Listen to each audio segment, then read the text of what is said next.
قرآن مقدس میں جہاں بھی اہل ایمان کے اوصاف ذکر کیے گئے تو وہاں جہاد کو ذکر کیا گیا. فرمایا یا ایھا الذین آمنو، اے ایمان والو، لا تتخذوا آباءکم و اخوانکم اولیاء. یہ ہے نا غیرت. اے ایمان والو، اپنے باپوں کو اور اپنے بھائیوں کو اپنا دوست مت بناؤ. باقی پیچھے رہ گئے.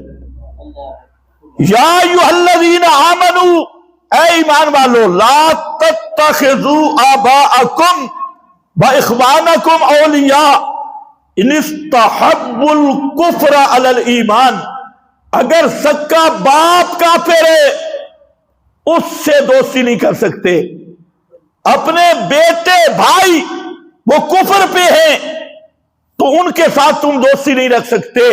گویا قرآن نے حد کر دی کہ باپ ہو، بیٹا ہو، بھائی ہو، اگر وہ کفر پہ ہیں تو ان کے ساتھ تم پیار نہیں کر سکتے، ان کے ساتھ دوستیاں نہیں ہو سکتی، وہ تمہارے نہیں.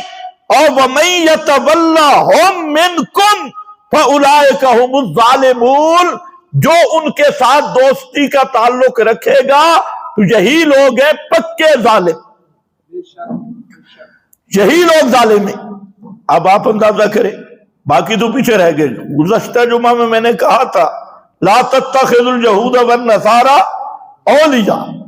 دو وجہ بیان کی، ایک تمہارے دین کے دشمن، اور فرمایا عدوی و عدوکم، وہ میرے بھی دشمن ہیں تمہارے بھی دشمن ہیں. ان کے ساتھ دوستی نہ رکھنا، وہ تمہارے دشمن ہیں اگرچہ باپ ہی کیوں نہ ہو. اب ہم اپنے حکمرانوں کو کیسے یہ آیت سنائیں کہ انہوں نے جو بائیڈن کو دادا بنایا ہوا ہے اور یہ جتنے کفار اور طاغوت کے عابد ہیں اور پجاری ہیں ان کو انہوں نے اپنا باپ اور دادا بنایا ہوا ہے.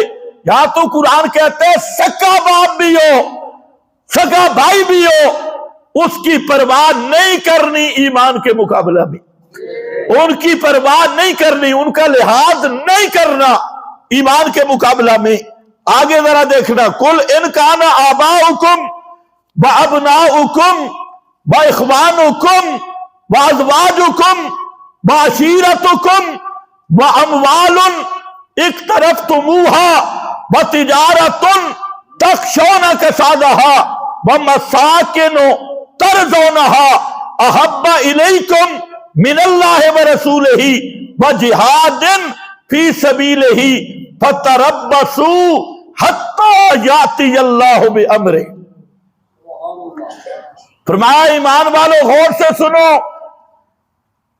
ان کان آباؤکم، اگر تمہارے باپ دادے، وابناؤکم، اور تمہارے بیٹے، واخوانکم، اور تمہارے بھائی، وازواجکم، اور تمہاری بیویاں، وعشیرتکم، اور تمہارا کنبہ قبیلہ، واموال، اور تمہارے وہ مال جو تم نے کمائے، وتجارت، اور تمہاری وہ تجارتیں جن سے ڈرتے ہو ان کا مندہ پڑنے سے، ان میں نقصان سے، ومساکن، اور تمہاری بلڈنگیں اور کوٹھیاں جو تم بڑے خوش ہو ان پر، احب الیکم، اگر تمہیں زیادہ محبوب ہے اللہ اور اس کے رسول، یعنی اللہ کے راستے میں جہاد کرنے سے، فتربصوا حتی یاتی اللہ بامرہ، پھر تھوڑا انتظار کرو، اللہ خود تمہارا بندوبست کرے گا.